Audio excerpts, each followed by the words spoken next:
I called my friend Suzanne from my work, and like we always talk like shit to each other, like hardcore.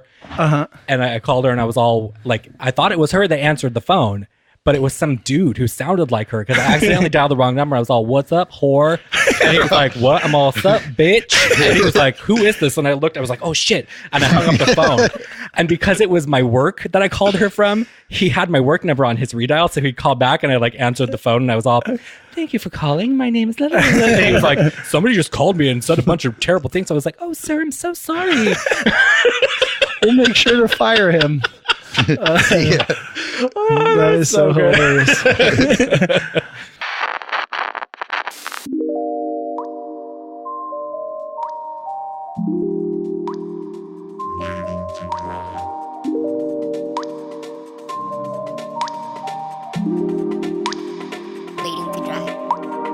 Hi everyone, this is Waiting Dry, and I'm Josh Lawyer. And I'm your other host, Sergio Lopez. And today we have Glenn Arthur.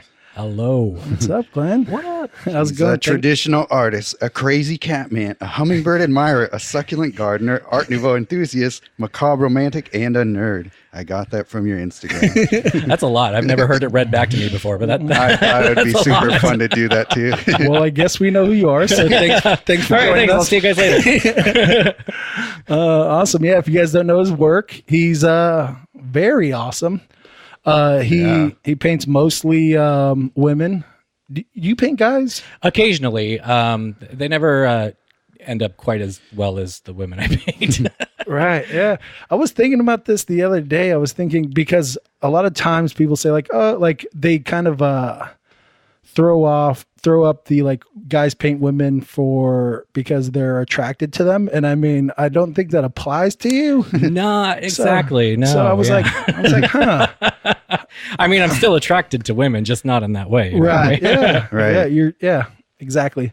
So I was like, oh, that's kind of throws that argument out the window a little bit. So I get to throw that in people's face. I've been wasting. Right. Yeah.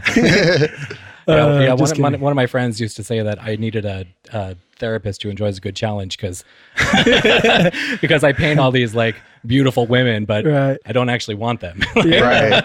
Yeah, I mean, but there's nothing wrong with paying homage to something that inspires you. Just because it inspires you doesn't mean it has to turn you on. Yeah, right. Exactly. Yeah. If so, then a bunch of landscape painters are perverts.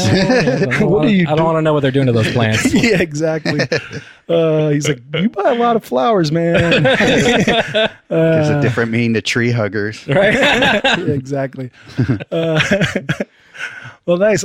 You used to be based out of Southern California, right? Did you grow up there? Born and raised in Orange County. Nice. Yeah. I was born in Orange County. For real? Yeah. Where? I think Anaheim. Okay. Yeah. My mom actually got that wrong the other day. I had to get a new Social Security card because she lost it. And I went there and they were like, "Oh, where are you born?" And my mom told me I was born in Orange. And so I was like, "Orange." And then she was like, "Incorrect." I'm like, dang it. Whoops. Yeah, I was born in Garden Grove. I lived there for most of my life, but I've lived all over Orange County, from Anaheim, Costa Mesa, Huntington Beach, Newport, like literally almost every city in Orange County I've lived in at one point in my life. Do you miss it? I miss it because it's what I knew. It was my home. Right. But living up here in the Bay Area is just like so different. So it was such a culture shock to me at first, which is weird to think that you could have a culture shock living in the same state. But I mean, Northern California and Southern California are worlds apart. Right. Yeah. And it just, especially the East Bay, it's so much like things just move a little slower. It's not quite as chaotic. And I never realized how chaotic Southern California was until I lived somewhere else for a while. Right. And then went back and I was like, oh crap, everybody's moving at light speed. Yeah, for sure. There's some crazy driving going on there. Oh yeah. There's always a sense of urgency in Southern California, especially in like the Los Angeles, Orange County areas. Right. Like I never understood that, but like the minute you got to go somewhere, you got to get there. Yeah. Like immediately. And it's just, but it's a big driving culture there in general. Well, right? The transit out there, public transit, it's useless. Right. It's nothing like up here. Yeah. If you don't have a car, you're not going anywhere in Southern California. Yeah, it's true. Sounds brutal. So you moved up here how long ago? It's been a little over 2 years now. Yeah, 2 years. I moved up here January 1st of 2016. Nice. What was the cause of the move? Well, I mean, the main cause was moving in with my boyfriend. But also it was kind of weird. Shout out to Josh. Shout out to Josh. It's kind of weird. It was like everything kind of aligned for me to just say goodbye to Southern California. Like I took a brief hiatus from doing shows for a while. I just wanted to take a break. I was emceeing Dr. Sketchy's for like 5 years down there. And then we decided to dissolve the chapter because we were all just kind of wanted to do our go different ways and do our own things. It just like a lot of things that I was like tied to kind of came to an end right at the same time. And that was right around when I met Josh, and we, everything started going the way it goes and everything. And I was like, you know what? Why not? It's time to experience something new. It's time to get out of SoCal and try something different. So nice. You're the third Josh, I think, on the show. Or, well, he's not on the show, but he's sitting next to Glenn. Might be a little weird talking about someone while they're in the room, but that's cool.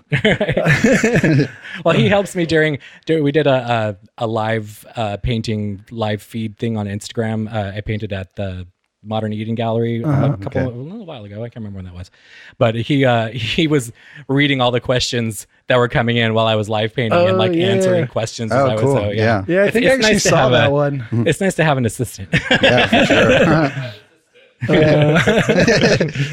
sure. He likes to be called assistant manager. Right. That's cool. So yeah, so I know a big part of your work is like, or I say a big presence of your work is social media, right? Like that's one of the things where I'm like amazed by how much people connect to your artwork via, the social medias. I always think that's amazing. Social media is crazy. It's like riding waves. It's weird. It's like, it's a lot of ebbs and flows, and especially with how social media is currently changing with all the algorithms and all that new bullshit where they're like, oh yeah, you want your followers to see what you're doing? Pay us. Yeah. It's like, so yeah, it's crazy. I mean, but I started building my following way back in the MySpace, like the early MySpace days. Oh, wow. Yeah, I actually followed you on MySpace. Oh, did you? Or friended you. There was no following. Like before I even started painting. Yeah. That was like, I didn't even really have a grasp on any kind of style or any of that stuff back then. I mean, this was like what, 2007-ish around then. It was a long time. I think because I remember the first time I met you, it was through Art Haas. Rothic, Rothic Art Haas. Yeah. That's the no longer. And they that's how the way I got a show from them was through MySpace. They hit me. Oh wow. So you know what? I think that's the same way that they found me too, was through MySpace. Right. Yeah. And through there was like a little tiny gallery in Orange County that was kind of like a startup for up and coming, quote unquote artists. Right. And that was another way that they found me, through there. And like, it's so weird to me. Like people ask me like, how did you get into all these galleries and how did you, do all these shows and everything? And it's like, I don't know how to explain it. It all just kind of happened. Right. It's like one thing led to another, which led to another, and I pretty much never said no. Right. So, you want to do a show? Yes. You want to do an event? Yes. That's a pretty good way to be successful. Right. I mean, not only that, but being a good artist also helps. I guess. I guess. It's like, I don't know. It's kind of tough when people ask you like, oh, how do you do this? And you're like, I mean, just focus on getting your art to a certain level. The rest will kind of fall into place, is my thoughts. Right. And then the opportunities will show up, and you just got to be willing to say, "Yep, I'll do that." But the art has to be at a level where people really want your stuff. Is my my thoughts. Mm-hmm. Well, I mean, it's not only the subject matter, but visually, it has to resonate with people. Right. It has to have some kind of like an aesthetic value that people are like, I like that. I want it. Yeah. So I've always been, I mean, I love like working in aesthetics, I guess you could say. Like I've always loved like Art Nouveau and just all that. Yeah, you could definitely see that. Yeah, right. Art Nouveau enthusiast. Yeah, exactly. it's in my extra long tagline. But yeah, I mean, things that just flow, like those colors that just kind of melt into each other, like perfectly crisp, clear lines. And, yeah, that stuff speaks to me. Yeah. Apparently it speaks to other people too. So yeah, definitely. I mean, those artists are still talked about years after. I mean, there's a reason. Yeah. But yeah, does pinup play a big part? Oh yeah, absolutely. Like those So like pinup Gil artists? Elfgren is one of your favorites. Me too. Yeah. Elfgren, the master of cheesecake. Yeah. Like so good. Yeah, people ask me a lot, like, where did I learn to draw? Did I go to school? I didn't go to school. I grew up, poor in Orange County. You don't really have a lot of opportunities for schooling, but I learned from pinup art and from comic books. Right. Like I used to go to Barnes and Nobles, like way back in the day, and I would sit in the little art section, like in high school, and I would just flip through books of like pinup, Elfgren, Vargas, like all that kind of stuff, and just like get lost in all the colors and just like how well everything was rendered, and like JC Leyendecker. Oh my God, man. Talk about master illustrator. I got to see some of his work in person in Malibu a couple years ago, and standing like inches away from an original Leyendecker, like my heart was palpitating. That's awesome. I literally could have just like died right there, and I would have been like, that's cool. You can leave me here. It's cool. About 10 years ago, they had a retrospective of the museum in Stockton, of all places. They had tons of original Leyendeckers. Yeah, we've been wanting to make it up there. I heard that they still, it's like one of the largest collections of Leyendecker. Yeah. That's yeah, crazy. they had they just brought them. Yeah, exactly. But that museum is actually pretty cool. The Hagen Museum that they have there. Yeah. They actually have a pretty good collection for what it's surrounded by. Right. That's awesome. Talking about the Barnes and Nobles, that kind of reminded me that was a big thing when I was young. Yeah. I would get stuck in the art section. And I remember one time these guys, they came in and they were looking for a Francis Bacon book. And I was in there so often, I was like, it's right there. And then they were like, and then they grabbed it and they thought I worked there because of it. So they were like, oh, do you know where this is? And I'm like, it doesn't have to do with Just art. appeared from out of the stacks. It's over there. Yeah. And the book just slid out on its own. That'd be so Yeah, I good. remember when I was going to school in San Francisco, I went to the Academy of Art. And so the Borders right there on Union Square was always overrun by art students just sketching people in the cafe and just going through the magazines. And eventually they just had to kind of ban us from being there because they knew that, okay, they might buy a coffee, but they're never going to actually buy any books or anything. So Bullies. Buy our art, we'll buy your books. Yeah, exactly. yeah, exactly. Nice. One thing I would say that's kind of different from your art and like the Art Nouveau and the pinup stuff is you do have like this element of darkness in your artwork. Me? You know what? I might be wrong. I think it's there's something about the contrast of like having something really pretty with something kind of gory and like kind of macabre and spooky, as you say. Like I love that. I love anything that kind of juxtaposes itself. Like that's why a lot of stuff that I love, like when it comes to Art Nouveau and like the illustration, even when it comes to like digital work, I love like that really flat kind of like graphic sense of something mixed with something that's like highly rendered and like three-dimensional, because it plays tricks on your eyes. It's like especially with like the Art Nouveau stuff, like Muko, when you do the hair, it's all flat color, but because there's so much movement in it and because it's like on this girl who's like nicely rendered, like your eye automatically sees real hair there. It's crazy. And it also kind of like frames her well. For sure. Yeah, it's great. Yeah. So the dark end of your art, was that always a thing? Were you into horror films and stuff like that? Oh, for sure. Yeah. I was the weird little goth kid in high school. Yeah, that was me. Nice. I wore my depression on the outside.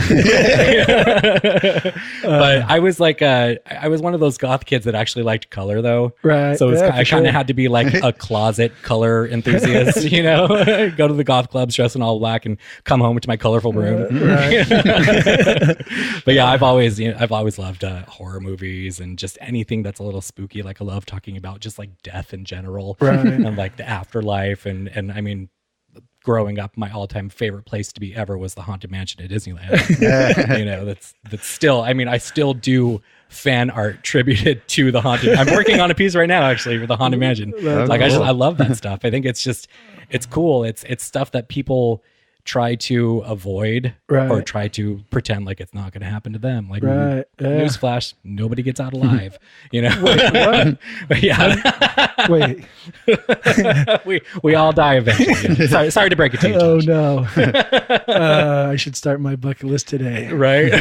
Yeah. But that's why I love things like skulls and like just anything that represents the other side, the uncomfortable side of life that people don't want to look at. But if you pair it with something that's really pretty and fun to look at, it kind of softens the blow, makes it a little easier to take in. And then you can kind of realize like there's a beauty in that as well. Yeah. Yeah, I noticed that. Yeah, no matter what your subject matter, how macabre it gets, there's always a sense of whimsy to it. For sure. Yeah. Yeah. Especially, those little hummingbirds come in handy. Yeah. I mean, that's one of the other great things about your art is you definitely, if you're looking at your work as a fan, you do get a huge sense of feel of what you're into, what you love. You know, it's like the fact that you have a green thumb and you grow plants and stuff like that. Not only does like your social media kind of also allow that peek into the world, but for sure, yeah. But your art without the social media, you could definitely pick that out and be like, oh, he definitely likes succulents and hummingbirds and darkness, and I think that's awesome.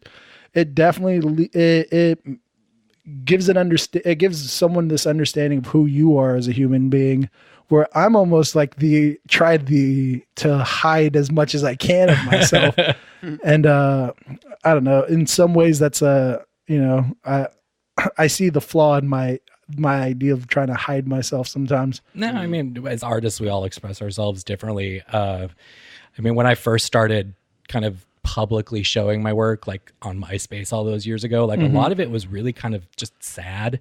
There was a lot of tears. There was a lot of kind of more like morose. Oh yeah, like the black tears or the red. There was like a series I did like a long time ago of these two girls that were like opposites of each other, like the two halves of the same whole. But like, I remember like art it's cliche to say, but you know, art kind of healed that part of me. Yeah, for sure. You know, I grew up not exactly a happy kid. You know, like a lot of artists, we came from some mixed, weird backgrounds. And things weren't, you know, as ideal as the world likes to pretend that they are. Yeah. But using art as like a venue or per se to like a vehicle to let all of that out without actually, you know, having to just break down constantly, it really, really helped. Yeah. So I could totally agree. when I figured out like, oh, I could use my art to actually like help myself, right? You know, and also, you know, visually like inspire other people or at least just share it to the world so that anybody who else is going through the same thing can kind of relate and have a physical, tangible piece of art to put those feelings into. I was like, you know, yeah, this is working. So I'll just keep up with this. And as my life changes, as things change, I'll just paint what's going on with me and what I'm into and what's happening. And so it's kind of worked. Yeah. I also find that like, I remember I used to paint a lot more darker things and then I started painting lighter things and that just helped me in general with my mental state. Yeah. I see it. Like when I look back at my work, like I can tell like the mental state that I was in, like looking through the years, it's weird. Like I can see like, okay, I was a little sadder back then. Okay. Yeah. I was way happier then. Okay, I was a little bit more like kind of feeling frisky or whatever then, you know, like things changed, you know. Shout out to Josh. Yeah,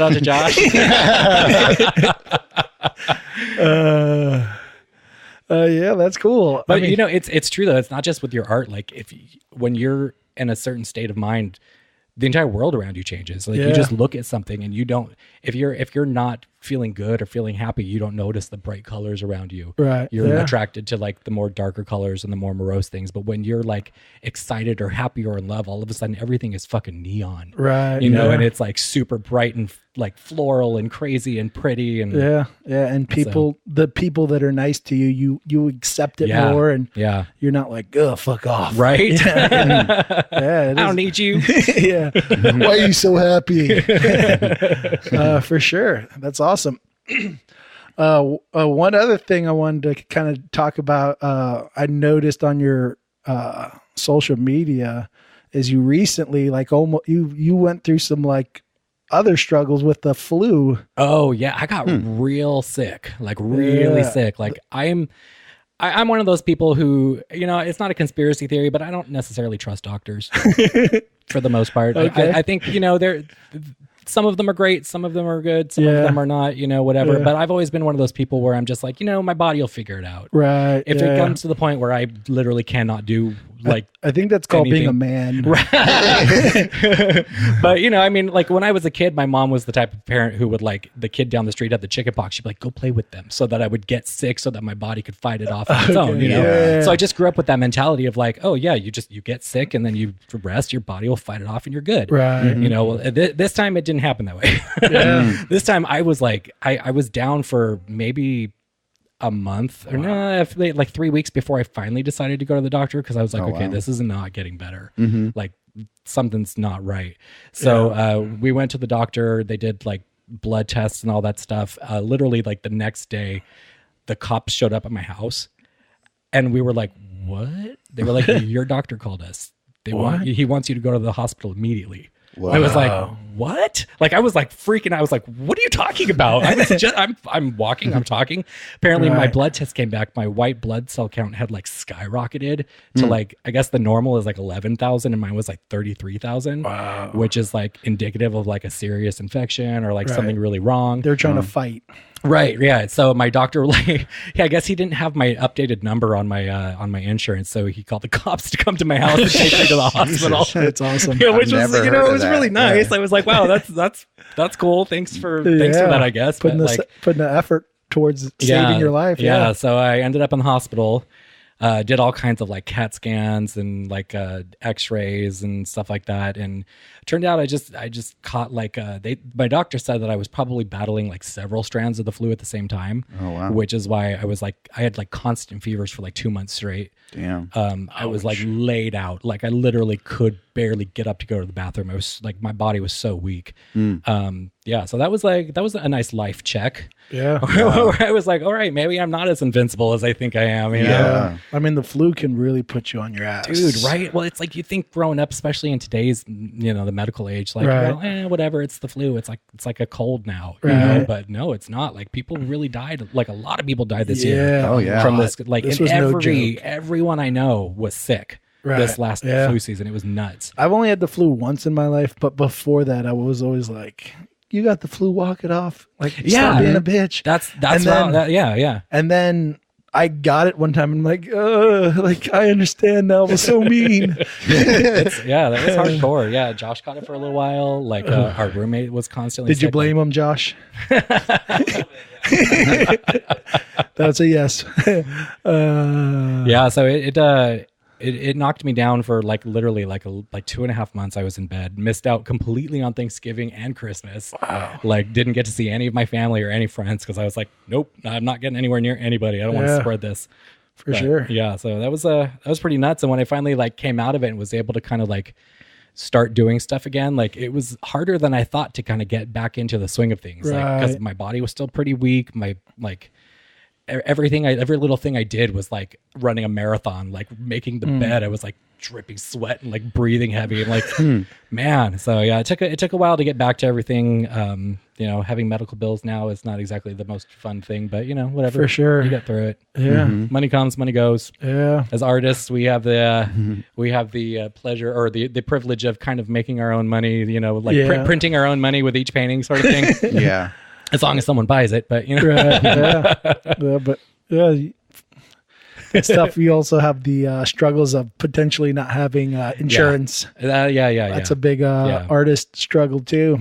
Yeah, mine isn't the best insurance, but it's insurance, so better something than nothing. Yeah, for sure, definitely. Did it help you cover the bills you're dealing with now? It covered parts of it. Oh, really? Yeah. Not as much as I had wanted it to, but I mean, with all the tests that they put me through and like the CT scans and all that stuff, that stuff is like wicked expensive. Oh yeah, for sure. Crazy expensive. It's like, it's so apparent why so many people cannot afford like healthcare and stuff, because and that's kind of what you're supposed to need healthcare for, is those kind of days. Exactly. It's like, okay, I understand, maybe not a checkup, but this was more than a checkup. Right. Yeah. So I should have, that's what they always tell you, Yeah. Oh yeah, you pay the deductible, but once you get a real injury or something, that's when it really pays off. So Yeah, well, I guess. I mean, I'm glad to still be here. I'm glad it didn't get worse than it was. Like, it could have turned into some kind of crazy pneumonia or something like that. Like, so considering how bad it was, I'm grateful to have come through it with only having to deal with a few months of being down. Yeah, you know, there's people out there that have it way worse and go through a lot more, and it's for sure. It's it's not easy. Yeah. So you're not. Kudos to those people still hanging on. You're not a zombie in one of your paintings. You didn't. No, it's not life. You didn't become life. What's it? Life imitating art. right. Man, I felt it though. Like I noticed when I started kind of like sketching again, and like just after even 2 months of not using those muscles, my arm was cramping up like crazy. My hand was cramping up, like using my paintbrush, because I like to do like fine detail work, and that stuff. Man, I could only paint for like an hour, and then I was like, oh, my hand is throbbing. Whoa. Like, yeah, it was crazy. It took a good couple weeks to get kind of like those muscles, that muscle memory working again. Right. Huh. Yeah, that blew me away. I was like, really? 2 months? 2 months and I'm atrophied? Yeah. Like, really? But I guess, laying in bed doing absolutely nothing for 2 months. Yeah. So, yeah. But I'm back at it now. Killing them. When you, one of the things I always wonder, I know I've like some friends, I know Nate Van Dyke, he was a guest on the show, and he's very much into relying on social media for kind of almost giving him a way where he doesn't rely on gallery so much. Is that a thing that you deal with as well? Yeah. Well, like I said earlier, when I kind of took a hiatus from doing shows, that was when I was starting to say yes to too many things. Right. Where, that you can say yes too many times. Yeah, for sure. Yeah. And I was getting like, I got burnt out like crazy. I was doing, I was pumping out paintings so fast, I couldn't even remember stuff that I painted before it was like gone. Right. Because it was like paint, here's the show, paint, mail it to here, paint, this is gone. It was just, I felt like I was like I didn't have enough time to learn from the stuff that I was doing. Right. You know what I mean? And as an artist, you want to learn from every single piece. You want to improve every one. And I was doing it so fast that I felt like it was not, I wasn't able to soak it up enough, to kind of like look at the things that I could do different or whatever, because they were so gone and the next one was in my face and it was gone. And so I took a hiatus, and I just kind of focused on selling online. I did some prints and everything. I had some t-shirts for a minute. Right. And it was cool. It was nice to know that I could sustain myself that way. Yeah.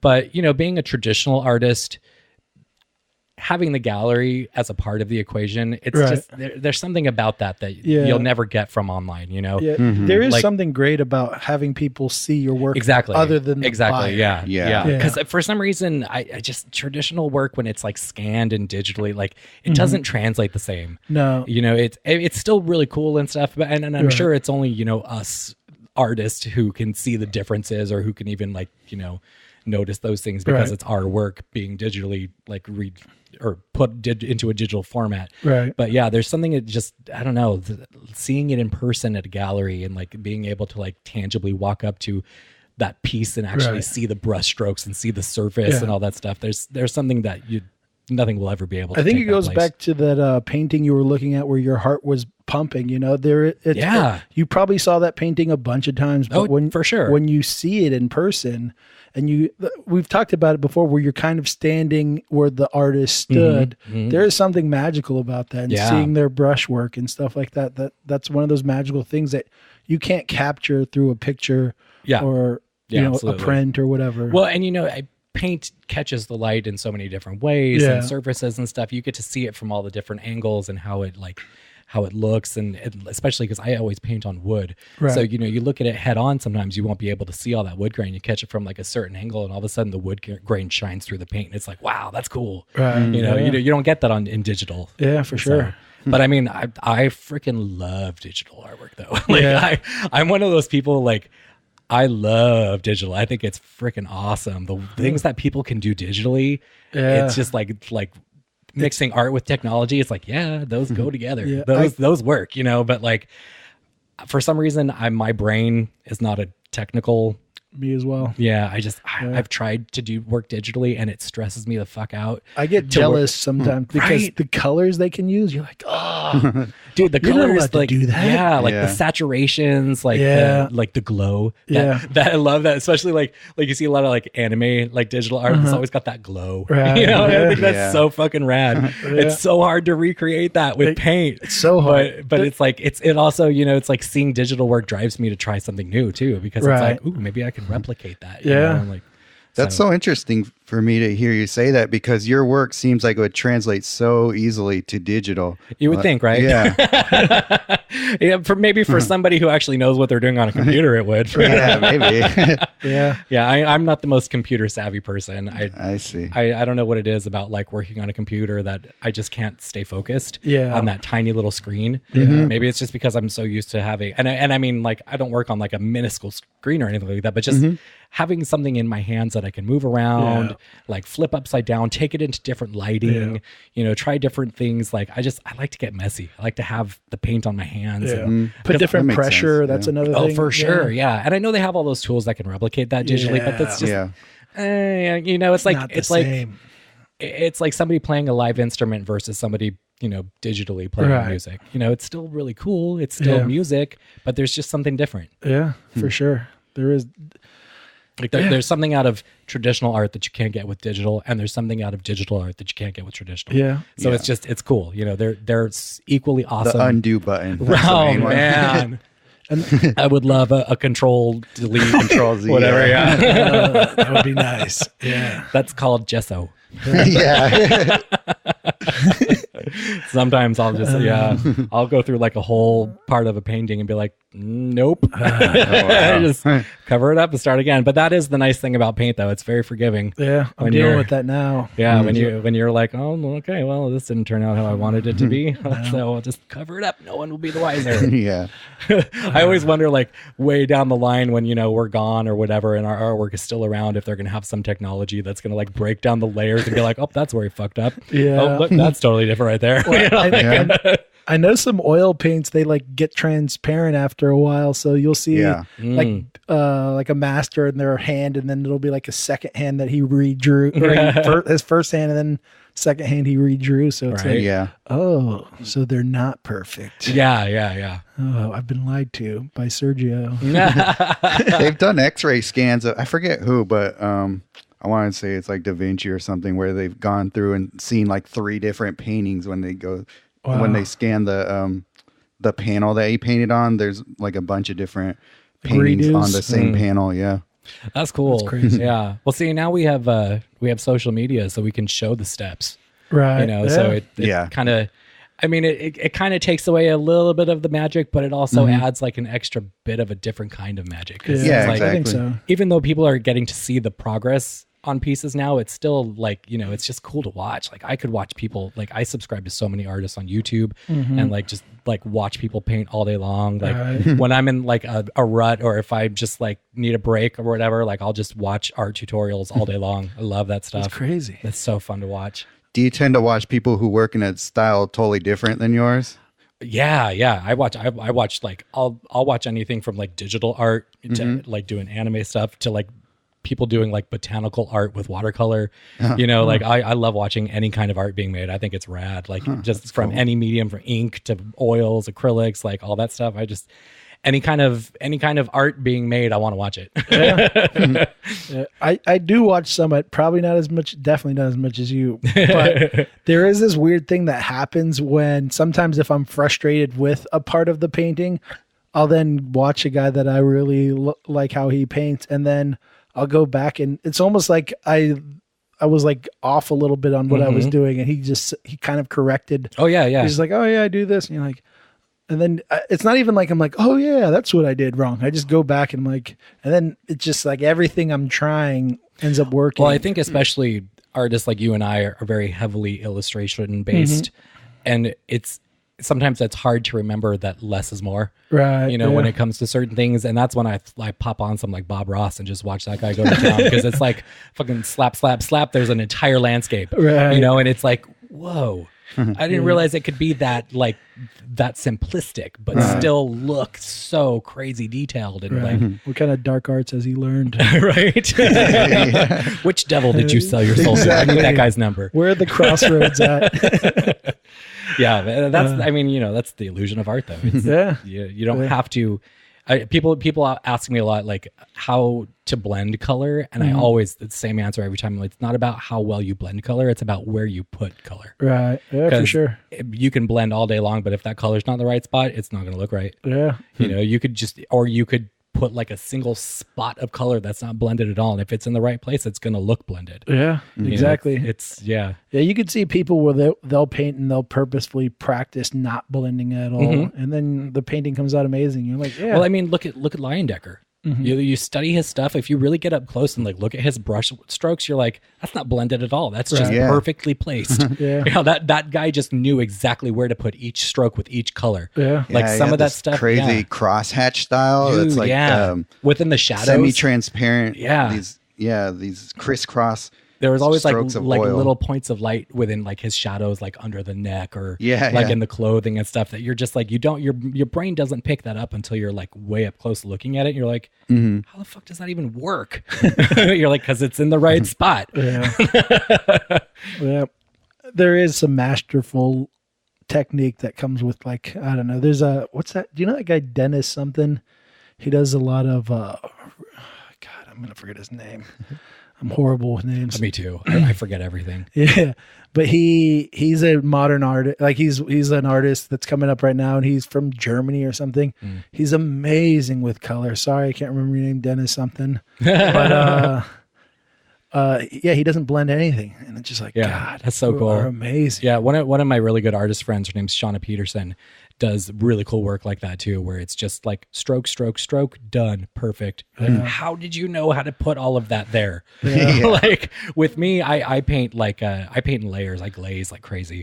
So it's like, it starts with one layer, moves to the next, moves to the next. So it's like, I've heard it called direct painting versus indirect painting, kind of like alla prima versus like building something up, right? Like whatever. But yeah, where you're like indirect painting is when you start with like a base and then you add layers and you're kind of sculpting with the paint, bringing in shadows and highlights and all that stuff. And then direct painting is like you're putting down the color exactly where it's going to be. Right. And that's so difficult to me. Like to see people who can master that, man, I'm so jealous. I think it's really difficult even to people who are good at it. It just took them but they make it look so easy. That path. Totally. Yeah, when an artist makes work look easy, that's when I'm like, man, I wish I was that good. Yeah, I think it's just a matter of what you're inclined to go for. Like I've kind of started when I went to school, a lot of what they showed us was direct painting because I think especially in the illustration department, it was all about like get a painting done fast. And so like if you're really good at direct painting, that means that you can put your drawing down and then just paint on top of it and make the strokes where they need to be. Then voila, you have a nice illustration for you. But I think it's different for me. My natural inclination is actually, I think, a little bit more of an indirect method. So I've started to kind of go toward this blend of direct and indirect, where I'll put things down in a direct way in the first layer, and then come back over and do all sorts of different scumbling and different sort of blending techniques. Yeah, exactly. I think I love that term. The good thing about the indirect painting is that, or the tough thing about indirect painting is that, because I kind of paint similar ways, but when I'm painting a face, it's almost like I have to finish that painting, that face, or at least that first pass that day. I can't kind of pick up where I left off. I have to really tell myself, like, if I'm doing like a piece that, of a person or whatever, and there's more skin showing than just the face, like it's like a struggle to paint it all at the same time rather than just the face and then go back and do the rest. But it's like, well, I'm working in the same colors, I might as well just paint it all at the same time. But no, it's like there's something about getting the face done that brings the personality and the life to the painting. It's like the rest of it'll come, but like, I know what you mean there. Yeah, because my issue is because since I'm so bad at just kind of matching not so bad, but I get annoyed if I can kind of tell that I had to redo my palette, and then so then that just bugs me. So I have to get the face finished with all the same colors, or else I'm like, ugh, God, I can't. Might as well just restart.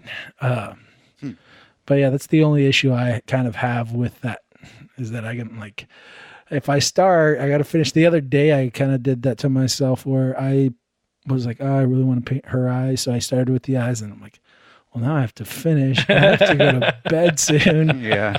Because I work a different job and I got to wake up at 5:30 in the morning. Jeez, that's early. So I'm like, well, guess I'm going to get little sleep today. Yeah, you can sleep when you're dead. Yeah, exactly. Which I guess happens to all of us if I right. I used to pull all-nighters all of the time. Yeah. I can't do that anymore though. No. It's just not the same. Like I remember I had a show years ago where one of the pieces, when I varnished it, ended up getting like a giant scratch in the varnish 3 days before the show. So I was like, I can't not have this painting in the show. So I got to start from scratch and redo it.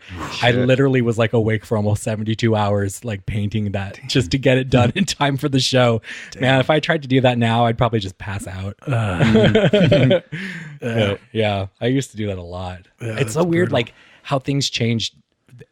I don't know if it's the same for you guys, but like I only used to paint at night. Like when I first started painting, I only used to paint at night. And now I only paint during the day. Oh, really? Wow. Yeah. I don't know what changed. Like, I think part of it was I remember like painting at night all the time. And when I would take my stuff like outside to like, like I'll usually do like a spray coat first before I go in and do brush varnish just to seal everything. Right. And so you bring a painting that you worked on at night out into like broad daylight and you're like, whoa, where did all these colors come from? Like, I don't remember doing that. Wow. It's like because I was working in artificial light so much, it's like you bring it out into the sunlight and all of a sudden you see a whole new painting. You're like, wow. So I think I kind of like slowly shifted to working more in the day where I could get some natural light in the studio and I could be like, okay, now it looks the way it's supposed to. I paint in the day for the most part now, but I wish I could do night. I only paint during the day because of my work schedule. If I could, I used to only paint at night and then I would kind of like know I had to stop when I started hearing the birds chirping and you're like, oh, the sun just I used to play that game. Try to get in bed right before the sun comes up. Yeah, exactly. I beat you. I actually painted I used to have this like detached kind of granny unit from our house when I was painting years back, and I painted the windows black so that no sunlight could get in at all. Just I used to do the foil on the window like during the summertime. Yeah, so ghetto. You just wake up and it feels like it's not.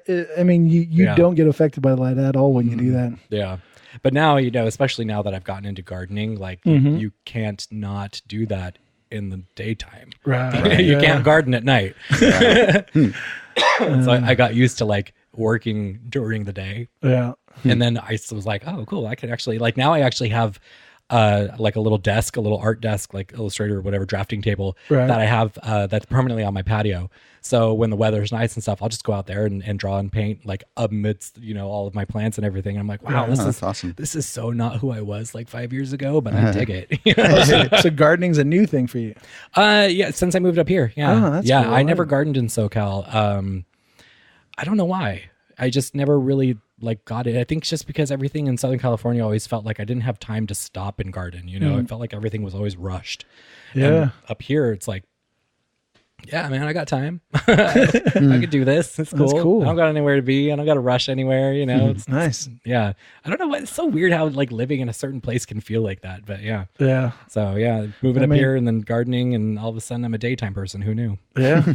Yeah, I mean, it's the product of your environment, right? I'm such a product of my environment, like hardcore. I mean, that's why like my studio is wall to wall, just packed with art and shit and tchotchkes and stuff. Like I have so much more artwork that I need to put up, but I have nowhere to put it. Like, I'm gonna have to start like putting it like those old school like poster racks and like Tower Records where you just flip, through them. Like I need a bunch of those in my studio, so I can just put all my artwork in like one of those giant books and just flip through it and stuff. But, yeah, it's a little out of control, but I need that stuff around me. I need things that inspire me and that like make me feel like, ooh, I want to make art like that, For sure, yeah.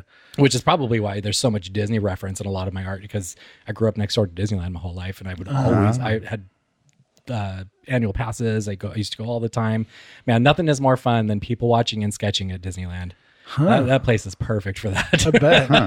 It's It's a so pretty much cool fun. idea. Yeah. Right? And you probably get like the iconic images a lot without even trying the Yeah, dude. Yeah. Mickey totally. ears and stuff like that. And Well, and I specifically remember like it was like our family tradition every 4th of July to go stay at the hotel, even though we lived down the street.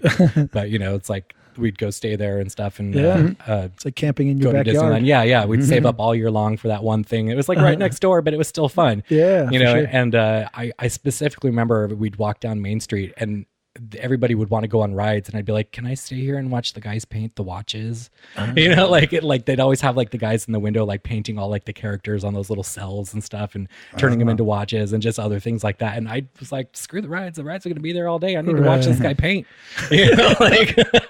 That's awesome. I still like whenever I go back and go visit Disneyland, there's always like I think they have it in the Disney Disneyana Gallery now, which is like right at the beginning of Main Street. They have like a little room where somebody goes in there and like they draw and paint characters, and I'll just be content to sit there and watch them all day long. That's awesome. So cool. Have you ever done any work for Disney? No. Would you want to? I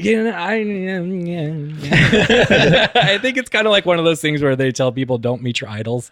Yeah.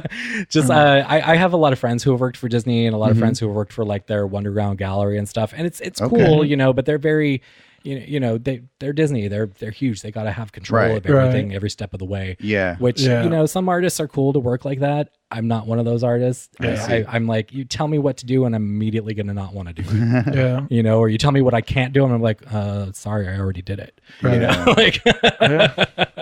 I think MJ, I don't know if it was for Disney or something. It had to do with Alice in Wonderland, and they were doing some show based like around the movie Alice in Wonderland, I think, through the Looking Glass. Yeah. And she did a painting for it, and they were like, sorry, we can't use this painting. It's too sexual. And it was just like, what? Yeah. It's not even sexual at all. Like probably as clothed as she is there. And the painting, sorry to the listeners, I'm pointing at a painting. Can't you guys hear that painting right there? Yeah, listen harder. But yeah, so it kind of sucks. She ended up adapting the painting to it for another show. Yeah, but when you're working with a large corporation like that, or it's and technically it is somebody else's work that you're doing a tribute to. Right. There's always going to be stipulations and rules and stuff, which is why I'm like, if I can make it on my own and just do my own thing, then I would rather do that. Yeah, for sure. So yeah, definitely. One other thing MJ reminded me about today, and I was like, do you have any like things you would want to bring up? And she brought up your social media being hacked like a couple years back, and I was like, I forgot about that. Yeah, that was weird. Yeah, that was like 2013, I think. That was like when Instagram like first got real big, and they had a real problem with like fake accounts and spam accounts and all that stuff. Like before they kind of got it handled. Right. Yeah, I remember there was like a lot of people, their accounts were just like disappearing.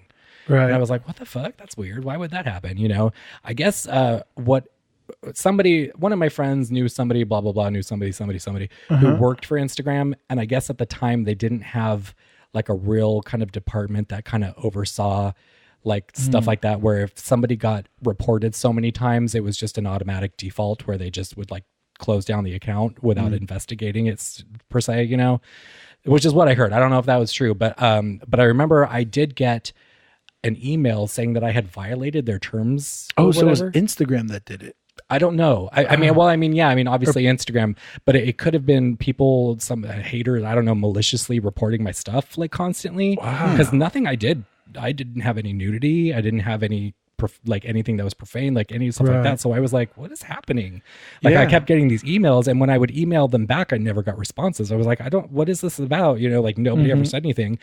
And then even if you did have nudity, you're so illustrative heavy that it's not like it's photorealism or something. Yeah. So it was a trip. I had no idea what was going on or why it was happening. And then one day I would like tried to log in and I couldn't, and my account was gone. And I was like, wow. Okay.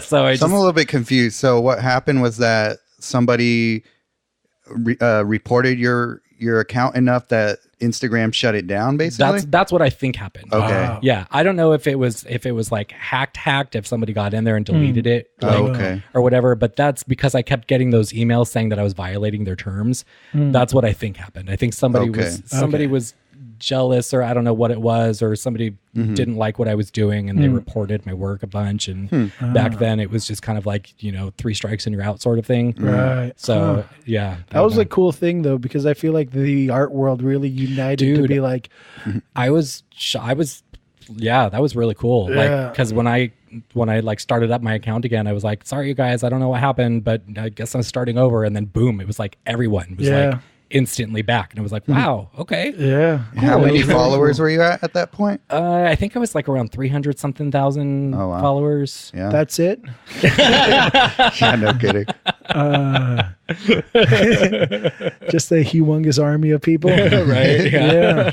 I remember that happened. And then all artists just band together and said like, hey, Glenn Arthur got deleted. Go back and follow him. Yeah. Right. Yeah, that was really cool. And then you were back to like almost pretty much where you were. Yeah. And I was like, that is awesome. Yeah, it didn't take long at all to get all the followers back or whatever. And it was it was very inspiring, and I was very appreciative of all of like the support and everything. I was like, it was a confirmation to me, it was like a validation, like, okay, people really are interested in my work. This wasn't just a fluke. Yeah, like I'm doing okay. yeah, for sure. That's awesome. Yeah. I thought I got hacked once, and I thought it was similar to mine because I got hacked once, and MJ was like, why do you have some girl's ass as your profile picture? my And I was God. like, what? And I like went on Instagram, like, oh no. And she was already posting or not she. I mean, it wasn't a her, I'm assuming. It was someone hacked in and started promoting some porn sites. And I was like, oh no. So I deleted and had to change all my passwords super fast. That's crazy. I was like, ooh, I think I'm in the clear. There's always some hacker around doing something. It's crazy. Yeah, it's weird. I don't understand the point of it though. I'm like, yeah, I mean, that's whatever, you can get into these things, but like, why? Yeah. Like, what do you get out of it? Yeah, it's one of those things probably that, you can justify anything you do to yourself in a way, you're like, because the man or whatever. Damn the man. Yeah, it's like, what do I have to do with that? Right, which I'm all about damn the man, but like, don't damn the man of the people who are also damning the man. Yeah. Like, what do artists have to do with that? Yeah. Yeah, pretty much. So I think we'll probably segue horribly, my segues, to a painting of yours. Yeah, for sure. Let's talk art. Yeah, we do this every episode where we try to talk about the guest painting. So this time we have. Do you know the title of this by any chance? Yeah, this one I titled "Curiouser and Curiouser." Obviously, Alice in Wonderland inspired. I did a show a few years ago. This was the title piece for it, called "Forever Fabled." My whole premise of the show was to do all of these like old school fairy tale characters and like stuff like that, but to have all of their story told in the tattoos that are all over their body. Okay. So, which is why you see Alice there, and she's got her tats of the Mad Hatter and the rabbit and the teapot and all that stuff, and the Queen of Hearts crown and the like all that kind of stuff. So I had a bunch of different characters from that, like from Alice in Wonderland to Jack and Jill. Like, God, I can't even remember. It's been a while. Tweedledee and Tweedledum. I wish I would have done that. Those would have been cool. But you got the hats there. Oh yeah. Tweedledee and Tweedledum. Yeah, I did like what was the other one I did with the guy and the girl? Oh, Hansel and Gretel. Which is cool. I had like a tattoo of like an oven with the witch's arms coming out of it. That is one of the darkest stories ever. Fairy tales are fucked up. Fairy tale. That's why I wanted to do this too, because I wanted to show kind of the more like alternative side of fairy tales that people don't get to see with the Disney versions per se, because they're all like kind of turned vanilla and made like happy and inspiring, which is great, because we need those stories too. Right. But like the original stories of so many fairy tales, they're so messed up. Yeah. I remember hearing Hunchback in Notre Dame. That one's like really dark. Where like when I was doing this, people so many people were like, please do one of the Little Mermaid. I'm like, do you guys realize how depressing that real story is? I don't know the story It's of that one. so sad. Like when she trades her voice for legs. Okay. Like part of it was that she had to dance for the prince, but in order to dance, it felt like she was dancing on broken shards of glass. So it was like super painful. And in the end, she doesn't even get the prince, and she like throws herself off a cliff and turns into sea foam and dies. Like it's so depressing. But it was originally what is the moral to that story? Right. Well, I mean, it was a ballet back in the day, and you know all that stuff. Those ballets, operas, they were all tragedies. Yeah. So that was kind of the thing, and so people were like, "Oh yeah, do a real version of Little Mermaid." I'm like, "Do you know that story? Because it's kind of not cool. Like, it's kind of real messed up." That is hilariously bad. Yeah, it was. Yeah, so there was a couple that I was like, "Oh, I should do this," and I was like, "Maybe not." Yeah, for sure. Alice in Wonderland happens to be one of those Disney movies, though, that seems like they didn't take the darkness away, at least not totally. Yeah. I mean, there's some stuff that they left out, but for the most part, it's still it's a like they have psychedelic trip. Yeah, and they have that like oyster part where the guy's eating all the oysters. They got some dark. I always liked that about Alice in Wonderland. Right, taking drugs and hallucinating, growing and shrinking. Exactly. There's some random cat who likes to fuck with her. Right, he just disappears. That's cool. And then the smoking caterpillar. Right. Yeah, he's up on her head. Yeah, there he is. Yeah, I tried to fit in as much as I could. That's awesome. That's why I like especially how I like to mix in the macabre. I wanted the red paint on the roses to almost look like blood dripping down her head. And yeah. For some reason, I thought that was blood. Painting the roses red. Now I remember with blood. Oh, okay. That's why she had to off their heads. Right. she ran out of red paint. Yeah. They're like, there's a better way. That's awesome. I mean, the painting is super awesome. I love how you did you could see like the highlight down her arm and through the tattoos. So the tattoos are light. Yeah. That's a super awesome detail to the thing. Thank you. Yeah, I love doing little details like that. I mean, I feel like my work has gotten I don't know if I would say less detailed, but I'd say like maybe a little bit more minimalistic these days, where I'm like focusing more on like shapes and stuff like that versus just tons of detail. But I still love putting that stuff in there. I love any kind of painting where it's like you look at it and you know it's cool, and then you turn around, you look at it again, and you find something you didn't see before. Right. You know, it's like every time you find something new, like that used to be like a huge thing for me. I was like, I got to put this little thing in here. I got to hide this little thing in here. I loved doing stuff like that. Yeah, that's awesome. And I mean, I just lost mid thought. Like even on the rabbit, the white rabbit, his watch, the hands say late because he's always late. Oh, that's awesome. That's funny. God, Do you think the more minimal style that you're moving towards just out of time because you have to crank out more paintings? Or no, I actually have. I mean, I don't know. I feel like I kind of just wanted to get a little bit more graphic. You know, like not so highly rendered. Like, because I used to just spend hours just rendering like the tiniest little things, and now I like, because I like digital work so much and I like that graphic quality, like I've kind of veered more towards that lately. But I can feel myself kind of veering back a little bit too, because I just did last year I did a whole series on succulents and everything, and that was very like graphic oriented, like everything was very flat colors, not a lot of huge rendering going on. Right. And I really liked it.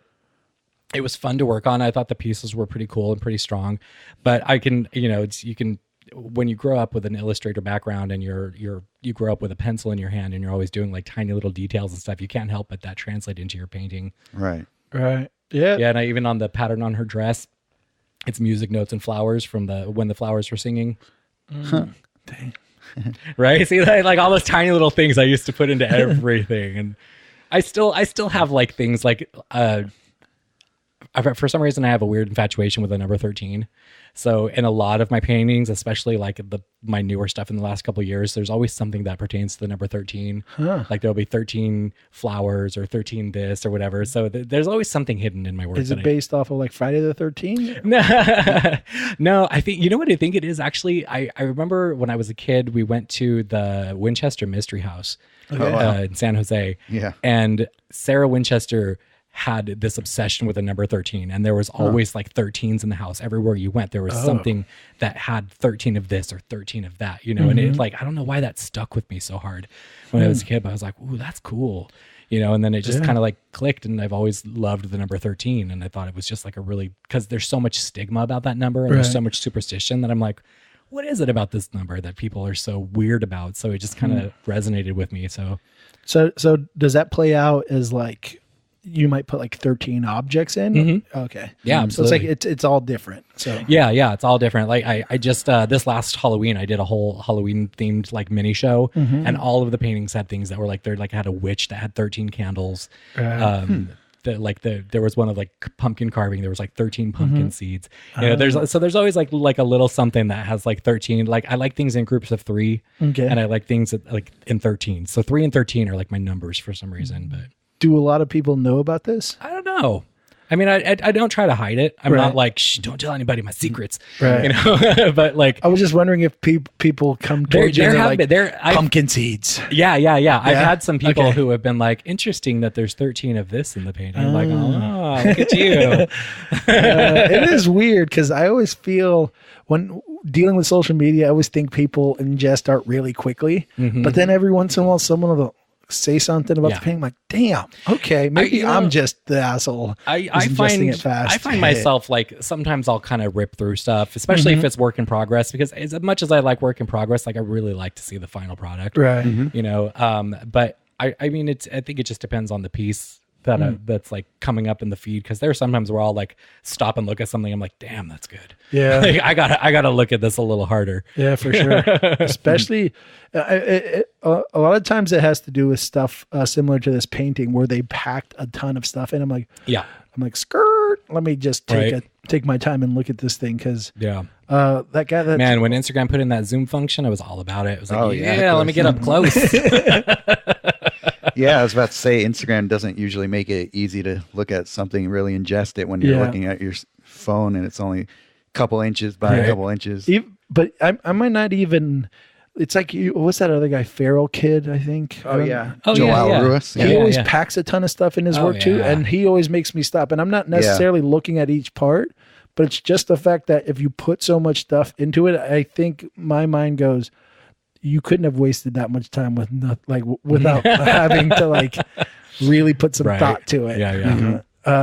So that usually makes me like, let me just take my time on this one really quick. But that's cool. I see the hair from so it's a Mad Hatter and the hair's in the teacup. Yes, right? I love those two characters. I love.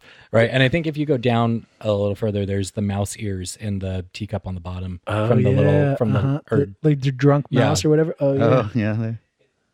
That was like, for this series, for the Forever Fabled series, that was the most fun part.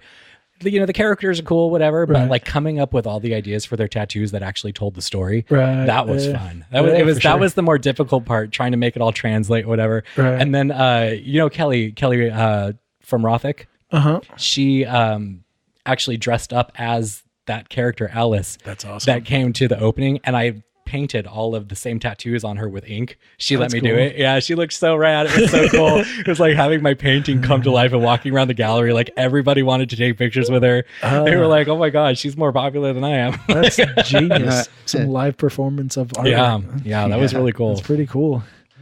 Me and my brothers and my sister, we always yell, there's a line from the movie with the Mad Hatter where they're trying to fix the watch. And then they're like adding like sugar, and like put sugar, and it's like, and then one of them's like mustard. And then he's like, mustard, don't be so absurd. And I just love that idea. They're just like so crazy, but they're like, don't be ridiculous, not the mustard. Right. I mean, come on, sugar is fine, but mustard, come on. So we always say the mustard line whenever we need mustard. We're like, mustard. But that's awesome. That's one other thing is like, I feel like your work in general, I could literally just look at like the eyes and be like, Glenn Arthur. People tell me that all the time, and I guess it's hard to see your own style when you're for sure. when you're an artist, because I feel like my work is constantly evolving. But like my friends will like always be like, "Yeah, that's a Glenn Arthur girl." I'm like, "That's so weird that people actually." I was talking to one of my artist friends, to Travis Liu, the other day, and he was like, "Yeah, I could pick out your work in a lineup." I'm like, "Really?" Like that trips me out. I mean, it's cool. I've had a lot of people ask me like how I developed my style, right? And it's just kind of one of those things that happened. Like I just never stopped creating. Like I think being prolific is the best way to find your own style. Like just be prolific. Copy and get inspired by some other things, some other artists, whatever, but ultimately make it your own. Yeah, for sure. Put your own point of view on it. Put your own spin on things. Yeah. And I guess somehow I ended up with my own style that apparently is recognizable. So. I think artists are just naturally prone to go towards whatever they find enjoyable. Right. Yeah. So and it's just what aesthetically pleases me. Right. Yeah. Yeah. So. Yeah, somebody said once that your style is just basically the collection of shortcuts you take to get to where you're after. For sure. Yeah, that's because I it's like as much as I draw and I like to sketch and all that stuff, it all ends up looking like it all came from the same place, right? Which is cool, and it's like that does make sense. It's like because you learn how to do something and you learn how to do it fast, and once you do that fast, you learn how to do the next thing fast. It's like you practice and you hone in on those skills. So it's like, I mean, I can draw a face from memory, and that's one of the questions I always wondered with you was, do you use reference, or if you do you use them often, or just? I mean, I use references, but I don't use them for like actual faces or personalities, whatever you want to call it. I'll use reference for colors, for color schemes. I'll use reference for like fabrics or things that I'm not super used to. But if it's something that I've practiced a lot, like I'll just make it up, because to me that's way easier than actually trying to find a reference and draw it exactly like that reference. Like I don't understand artists who can do that like you do that, and that blows my mind, because whenever people are like, "Oh, do you do portraits?" I'm like, well, I make up portraits, but it's for some reason like I can do it. I can sit down and draw something. I did life drawing for years, but there's I don't know why, like my brain, for some reason, there's too many rules to that. Well, I always assumed that you didn't, and then the last show I went to, each person, like at the where was it? The Modern Eden show. Yeah. Each person was very, it almost seemed like I could imagine that person. Cool. So it was like, and they were very unique in their own way. So I was like, oh, maybe he does use reference, but just like lightly. So I thought that's the only reason I kind of, I will, to the point where, like, especially if I want something, or like a character or whatever, to have like a certain ethnicity or something like that. Like I will reference like certain facial features, like the structure, bone structure or whatever. But then I'll just kind of like put it all together in my own way. So, it's cool. like, so I'll take like a reference from like an eyeball here or a nose there or a mouth there, and I'll just kind of like Frankenstein it together on my own. Right. But yeah, for some reason it's way easier for me to just make it up. Nice. Than to actually like follow something. But I mean, I did years of hosting Dr. Sketchy's, which is life drawing. I did life drawing classes, like way back in the day. So it's like I have a basic understanding of anatomy and how to form like a body and where to put stuff and what looks right and what doesn't, and there is a lot of stuff that you can do when you're like drawing. I'm sure you guys know this, like of exaggerating certain features, or elongating some things, or hiding certain things that you're not so good at drawing. Still making it look right. Like everybody knows like hands and feet are like the hardest things to do. And, I can do them if I really sit down and do it, but sometimes I'm just lazy, and I'm like, oh, so she'll have her hand up in her hair and you won't be able to see it, but hands no one's aren't going to. hard when they're in their pockets. Totally. But nobody will be the wiser. They'll think, oh yeah, that's cool. He knows how to do that. Just like, why is the lady in a pocket? Just like her neck up is right. And that's, I love to just do head. If I could just paint Head and Shoulders all day long, I would. You know, and it's I don't know what it is about Head and Shoulders, like a bust of somebody that's just really cool. Collarbones and all that good stuff. Yeah. I mean, I love painting like full bodies and all that stuff too. I do that as well. And but there's something about just like focusing on Head and Shoulders that I just like. I don't know. I feel like I can put so much more creativity into something like that. Just having like things like with that versus like a whole concept of a body and all that stuff. Which, for sure. But it's just depends on what you're feeling and what the amount of work you're willing to put in on something. Right now I'm working on this big painting, and it's a huge figure. And I had to paint 2 faces / shoulders just to give myself a break. I'm like, let me. Well, and it's sometimes it's nice to do that stuff because it's something you're so familiar with, right? That you're just like, oh man, my brain needs a break. Like I know I can draw this really easily, really fast, so I'm just gonna do it just to keep up the exercise of drawing and painting, but giving my brain a break for a minute, but still making art. Right? Yeah. That's awesome. So that's the painting. We'll post it so you guys kind of have an idea of what we're talking about. Yeah. Also, the Cheshire Cat. I love that character. Right. And I made him like an orange tabby because I have like just a thing for big fat orange tabby cats. I love those cats, man. They're so awesome. So that's cool. So my Cheshire Cat is an orange tabby with a coily tail. Do people give you flack about that? No, people are pretty cool about whatever. It's like, I know when you're painting characters that are so well known and beloved, some people can be like, that's not what they look like. Right. But when you're doing it with your own spin on it and people realize that, you're trying to create something new out of something that's so like known, like I think people are pretty forgiving about that kind of stuff. Instagram seems to be the nicest social media. It is. I mean, back in the day when it was like kind of new, it did have a few problems of like some people being kind of shitty on it, but I think it's gotten a lot better. Yeah. MJ, she once got this mean comment from this girl who said something about her painting, and then one of her other followers was like, that's why your mama pussy stink. I used to, or something like that. I remember like back in the day, like remember when Instagram first had their popular page? Yeah. And my sketches of all things, not my paintings, but my sketches would always make it to the popular page because people just like to see the sketches. They do. And that's when you would get like all those little trolls that would come on and start like talking shit. Makes sense. But it's like those, I can't.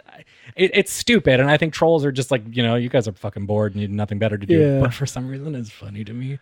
Like there was one kid who, like, his comment was like, "I could stick a crayon up my ass and draw a better picture," and I fucking died laughing. I was like, "Oh my god, I would pay so much money to watch you do that, and like have it be better than mine." like exactly. Please indulge us, please. Don't talk about it. Be all my followers if you can do that. I used to crack up like I know people like negative comments and people get like pissed about it and stuff, but it would just make me laugh. I don't know why. Like anybody would come at me with like hateful shit and I just would crack up. Like it's funny to me. I'm like, how bored are you? Like really? I mean, well, if you're on Instagram, you're probably kind of bored, right? The ones I don't like that much are the ones where they're like the backhanded compliments. Oh yeah, relax, buddy. Yeah, well, if you're gonna be a dick, just straight up be a dick. Don't be all passive aggressive about it. Do the crane in the butthole. I want that. Right? The backhanded compliments are always just kind of like, yeah, okay, thanks. I see what you're. But the proportions of and you're like, okay, thank you. Oh my gosh. And the funny thing that cracks me up is I remember I had one guy who just would not let up about a picture that I had posted because he was like, the anatomy is all wrong, the shoulder and this, but the picture was taken at like a severe angle, so everything was distorted. Right. And like I don't know how many times I had to tell him. I was like, dude, the picture's at an angle. It looks different when you see it straight on. He was like, no, but you can tell that this. I'm like, yeah, but it's warped because of the angle. He's like, but the shoulder is way down here. I'm like, it's an angled photo. Like, why don't you get it? But some people just gotta share their opinions, and the internet is the place to do that. That is correct. Very much so. God. Yeah, they have to find a way to one up you if right. they can't draw better than you. Yeah, well. Yeah, and now that I know that you like trolls, I'll just make some drawing. I don't know my why butthole. they're just, to me, it's entertaining. It's like, I know, I kind of want that. Like, I don't understand why people get so heated and so upset. Yeah. It's like, dude, that's what they're trying to do. The whole point of being an internet troll is to piss you off. For sure. Yeah. If you don't get pissed off and you just laugh at how stupid it is, then they have failed their job. Right. Yeah, exactly. Like, Yeah, you can kill a troll really easily by just going along with the joke. totally. Yeah. Yeah. And You they're troll like, the "Oh, trolls. man." Troll the trolls. Yeah.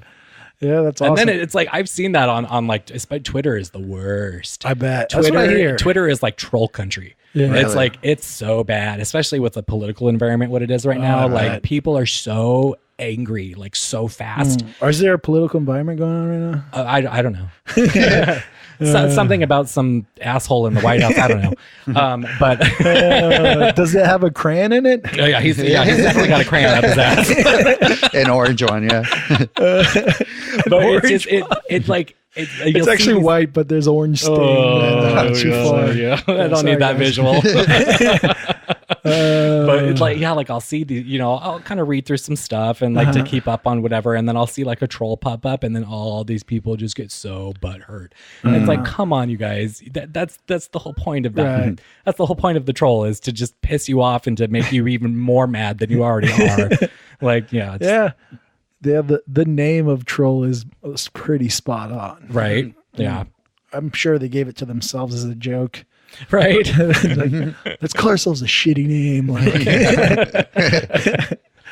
Oh yeah, hilarious. internet culture is strange. Yeah. It's strange, especially for artists. It's because our world is so visual, For sure. which is why I think most artists prefer Instagram. It's a visual platform. Yeah, for It's- sure. It's not all about, like writing all these long posts out or trying to get people to like rally on something or Right. explain something. It's just, hey, look at this picture. Yeah. Right. So Yeah.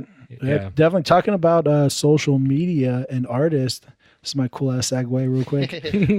Recently there was an artist, Revoke, who had to deal with H&M and him and the art world kind of had a whole thing, and we do a current event thing on our thingy podcast. I know what this is called. right. we need like one of those current events. Yeah, exactly. Yeah, we totally need that. Yeah. Fleaves. Okay. Exactly. It's my buddy that made our intro song. By the way, happy birthday, Fleaves. Birthday. Happy birthday. Yeah. So we do a current event, and this week, H&M. I mean, let's have Sergio go through this. Keep itself out of controversy. If you guys remember that whole like coolest monkey in the jungle thing, you remember that was H&M. That was just Oh yeah, Yeah. That was bad. Yeah. that was poor decision making. Yeah. Right there. Like, Choices. how did that get through? Someone got fired So for many. sure. Yeah. So yeah, it was actually you that brought it up to me, Josh. That about is it? Okay. So I'm not that familiar with Revoke. Has he been around a long time? Very long time. Yeah. He's like he's part of a crew called MSK. They're like the big graffiti crew from LA, Orange County area. Yeah, they're like kind of the standard of graffiti. Like I don't know, graffiti writers might get mad at me for saying that, but they're like the most like well-known worldwide graffiti crew, and they kind of set a bar that I mean, European culture graffiti and those guys, they've definitely met the challenge and stuff like that. But yeah, so they're huge, and he's one of the main original guys of the group. Okay. And he's kind of veered towards like almost like mark making, I think, is my thought behind what he's doing right now. Is like very much a graffiti artist. We kind of get obsessed with like the corrosion of things and like the mark making humans make naturally on surfaces, through like car crashes and And just like people painting over graffiti is a thing I love too. Like the gray splotches on walls. I get obsessed with that stuff, and like rust and things like that. Oh, really? Huh. Yeah, I used to see all that stuff going through the downtown LA. Like every time I would drive from Orange County to LA, like always going through downtown, you see all those murals and everything. Yeah. Yeah, and I think he's been kind of going that direction of just making this mark on surfaces. And I noticed that on his Instagram feed. It's a lot of that, like just painted over walls, actually. Yeah. And so he's been doing this thing where he created this machine that kind of shoots spray paint out, like maybe like 6 or 7, or I don't know how many. Right. Yeah. And then he makes this long uniform kind of striped thing across a wall, and that's kind of and then background. Yeah. So in the marketing video that H&M made for this new line of sportswear that they're coming out with, it was, I think, in Brooklyn that they shot this video, and this guy is kind of next to this wall, and the wall has one of the things that Josh just explained about Revoke doing the parallel lines that go across a surface. And so they put that in the video, or they shot the video with that there. And so they didn't get permission from Revoke to use that piece of art in their video. So what he did was he filed a cease and desist against H&M. And it's basically what the lawyer says. It's basically unauthorized use of his artwork.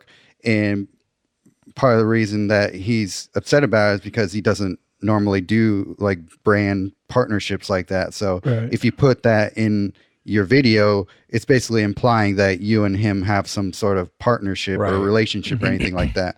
So after that, H&M, their lawyers came back against a kind of a countersuit, basically claiming that he couldn't claim copyright infringement on or basically couldn't claim copyright on the piece of art in the video because it was done illegally. And that gets into all sorts of different gray areas. But basically what they said is, under the circumstances in which your client claimed artwork was the product of criminal conduct, Mr. Williams, that's Revoke's real name, the entitlement to copyright protection is a privilege under federal law that does not extend to illegally created works. Now, the problem with that is they just made that shit up. There's no precedent exactly to if it's no matter what surface you're creating your piece of art on, you still own copyright to that art. So after that, actually, H&M came out the other day and basically apologized for it and withdrew the complaint in court. And so the lawsuit was actually officially dropped yesterday. So yeah, because they pissed off a bunch of artists. Oh yeah, I saw a lot of people went to H&M stores and tagged all over and everything. Oh really? Yeah, I didn't know that. Yeah. I just one thing I noticed, or the reason why I kind of got attention or pointed you towards this, is because it was like a huge thing on Instagram. I follow a ton of graffiti artists or people that are artists that were graffiti artists at one point in time in their life. Yeah. And yeah, that was just, it was like every other thing was. Yeah, I saw it posted a lot. And I was like, wow. And it kind of reminds me of, when we were talking about how your account was deleted and the art world kind of united. And it reminded me of that, where it's like a united front of like, don't fuck with us scenario. Yeah. And I don't understand. I mean, there's been so many problems in like the last couple of years, especially with like these huge corporations that are just stealing art and using it for like enamel pins and all this stuff. And then like the artists will like find out and like post about it. And it sucks that they have to do that. But every time the art community rallies behind them, which is really awesome. Yeah, for sure. I don't get where these companies, it's like, you guys make fuck tons of money. Yeah. Hire a fucking artist to do that shit. Don't go stealing it. I know. Like hire somebody to make your own original ideas. Like, how lazy is your advertising team? Like, seriously? Yeah, unless the advertisement team is pretending they did create it and just ripping people off. I mean, then you just need you need people who are going to actually like research that shit. Like, why would, they do it because they think they can get away with it. Yeah. Right. Yeah. I think what happened with that advertising team in particular, they probably didn't realize that they were stealing somebody's artwork, or they didn't even think to look at it like, oh, this is actually a piece of art that we need to get the permission for. And there was actually some that I don't think it's in here, but they went to the city of New York to ask if they need permission for it, which is not who you go to for that sort of thing. Yeah, I think one of the things is because I know a lot of like graffiti will be used as like a background to things, right? And I always thought, it's because a lot of graffiti artists, they kind of move in the shadows, like they don't want to be known, right? But the great thing is, with Revoke, he's out. He's a successful artist, and he's kind of transitioned into, you can call it street art or whatever. So on his social media, he is not, he posts everything he does. So you could, he's obviously not fearful of the law when it comes to having to deal with that. Mm-hmm. So the idea that you could, I think for the most part, people might want to not put themselves in that predicament, but it's cool because he's already established, and he's, right. and he can be a voice for those who exactly. It's cool in that kind of way. But yeah, I mean, it just goes back to the artist is kind of usually the person that gets fucked a lot of times. Yeah, especially today. I mean, so many people will say like, well, don't post your art on the internet and it won't get stolen. It's like, well, I mean, that's kind of how we get known and how, it's like, that's like saying don't open a bank account because somebody could possibly hack it. Yeah. Right. It's shitty things are going to happen, but artists tend to get shit on a lot when it comes to stuff like that. But we got each other's backs. Yeah, exactly. Yeah, definitely. And Nike's not happy that people rip off their Nikes, and Gucci's not happy that people make fake Gucci bags. Right. It's like, so we're allowed to be upset if someone steals our artwork. Yeah. Yeah. It's just one of those weird things. I just don't get. I don't get why you wouldn't hire somebody or a team of people to create original artwork if that's what you're going for. Yeah. If you need art so bad to put on stuff or put in your commercials or whatever, hire somebody to do that. Yeah. That's why artists are here. Yeah. We're not just here for you to steal from. We're here for you to hire us. Yeah. We're here for you. If you like our vision that much, pay us. Yeah. Pay us for it. We'd be glad to help you. We'd be happy to paint something for you or make something for you. As long, it's like we're working as well. Yeah. And if we're not, then there's a million other artists that probably would be, if you're the oh my gosh. It's if anything you realize with social media these days and the internet is that there is an endless supply of artists. Amazing artists. Endless supply of phenomenal artists. There's no excuse for stealing art. Even on the corporate, especially on the corporate level. That's just fucking shady, greedy bitches. Yeah, you say shady, greedy bitches. Have you ever found your stuff ripped off? Yeah, a lot. I get people who will email me and like be like, I saw this on Etsy. Somebody stole your work and put it on phone cases, or somebody stole your work and put it on here. And luckily I have people who email me. A lot of the times it's something so like, and I hate that this is like, kind of like the thing, but sometimes it's just something that's so minuscule and so not worth the time that it's just like, no, they're not going to make any money off of that. Yeah. But yeah, I mean, if somebody is like banking off my shit, then I'm going to be like, you either need to front me that cash or you need to quit. Yeah. Have you ever had to like send a cease and desist out to people? I have actually had to do that a couple times from people who were, and a lot of it tends to be like stuff that's overseas. Right. Yeah. It's never somebody that's on American soil. I had to actually do that. I had to file a complaint with Amazon one time because somebody was selling stuff with my art on it through Amazon. And I was just like, no. And then I think I had to do that once myself. After I like reported it and it finally got like whatever resolved, like the person was like, I'm just trying to make money and make by. I'm like, I'm trying to do the same thing. Ripping off my shit. Yeah, that's so ridiculous. Yeah. I know one thing that is kind of a weird part of that though is, when you have young artists and they admire your work and then they go, oh, look, I painted this. You're like, that's awesome. But then there is a certain point where the artist is then like, you're like, but now you're like an artist. You're showing your stuff. And then it's like, I don't know. There's this weird world. Yeah, that's disappointing. I've definitely dealt with that too, where people, like artists or kids or whatever, have been like, I like your work so much. Look, I redrew this of yours, or I redid that, or I did this in my art class as an homage, whatever. Like I replicated. And it's like, that's fine. If you're going to study somebody else's artwork, study it to death. Yeah. Repaint it, redraw it, whatever. Don't try to make money off of it. Yeah. Don't try to claim it as your own. Yeah. You take what you get from that study and then you apply it to what you're doing. Exactly. You don't just rip it off or replicate it. Yeah. Yeah. Yeah. That's one of those weird things. And in the art world, I see it every once in a while where someone's art is, something I really like. And then I start seeing certain people that are just like, oh, it really looks like, that person's artwork. And not only that, but you weren't painting that way a couple years ago. Yeah. It's like, come on. I don't know. It's one of those weird. It's a soy bummer. Milk imitators. We see you. It's a bummer when you see that. It's I think what it boils down to is a lack of confidence in their abilities. Yeah, I think so. They see certain art or whatever, or maybe it's just because they're not exposed to enough art, enough different kinds of art. Or it's like they see something and it immediately resonates with them and they're just like, this is art. This is what art is. Right. And it's like, well, that's, that is art and it is like a part of art, but there's so much more than that that you could be taking from rather than just trying to duplicate something that's already been done. Yeah. Right. Yeah. I think, referring to Zoe Milk, there is this amazing thing that I enjoy with art where it goes, something's super rendered and then you have this like chaos around it or something. And I think a lot of artists enjoy that. So then you go, oh, she's doing it really well. Yeah. And it goes, yeah, she is. But that doesn't mean you copy her. Right. You just say, wow, she really figured something out there. Yeah. It's, I don't know.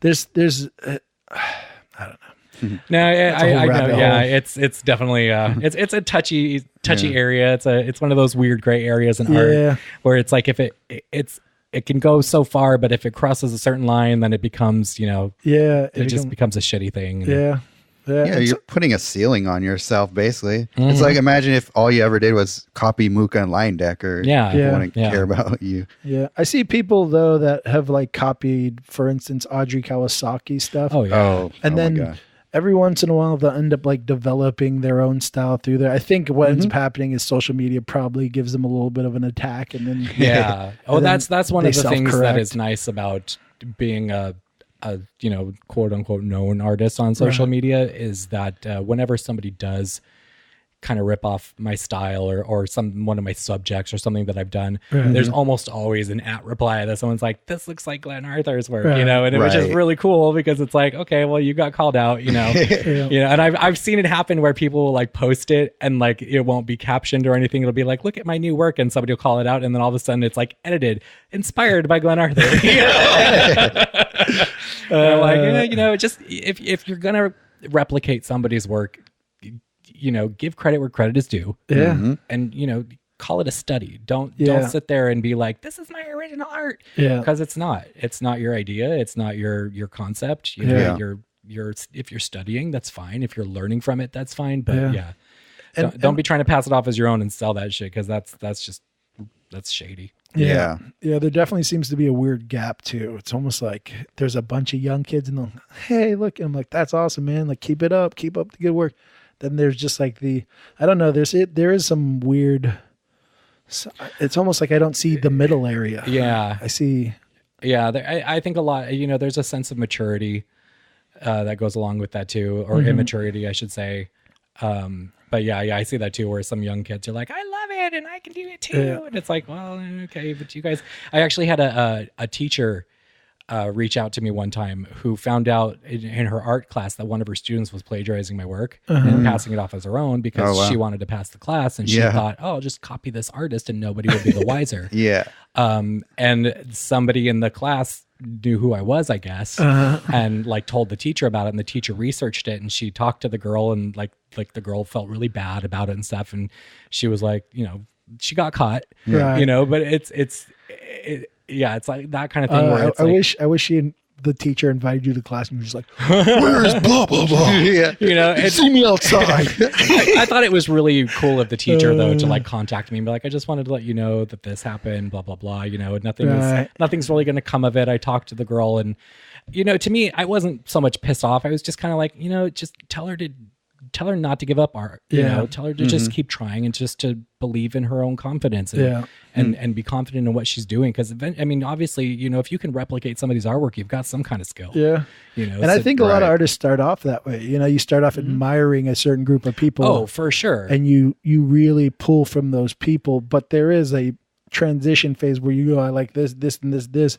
Then you create, not only do you like that helps you develop your style, but there is a huge chunk of it that has nothing to do with those people. Yeah. Well, I mean, when I first started, like there was a digital artist on MySpace. Her name was Chiara Bautista, aka Milk. Oh yeah, Milk. Dude, her stuff was fucking it's just beautiful. It's so well done. And it's all digital, but it's whatever so happened good. to Milk? I don't know. I haven't really I mean, I used to talk to her on MySpace all the time. I used to like MySpace too. I used to like profess like to her like, your work is so inspiring. It's everything I've ever needed. You know, like all this stuff. And she had some hummingbirds too. She had the little blackbirds that were the skeletons. Oh yeah, blackbirds. Yeah, they were like little blackbirds with skeletons in them. Oh yeah, yep. That's what it was. Yeah, blackbirds. And like she was always so sweet to me, and she was always like, "You're so good. You keep going." You know, and this was like before I really found my style and stuff. Right. And I used to do drawings that were totally inspired by her, but I always gave credit to her as like, dude, if you like this, you need to check out her because she's what inspired me, you know? And I will always do that. Like I've always, I mean, I don't remember on my old MySpace page, I had like a whole section all the way down the side of artists that inspired me and like living artists too, that had MySpace and I had links to all their pages. That's awesome. And everything like that. Cause you know, I want to give credit where credit is due. Yeah. I want people to know like, yeah, I have my own ideas, but I'm not so amazing that, you know, I can do it all on my own. I need inspiration too. Yeah. I need to look at other art. I need to study other artists and see what they're doing and figure out how to apply it into my own art and develop my own style. But yeah, you know. Yeah.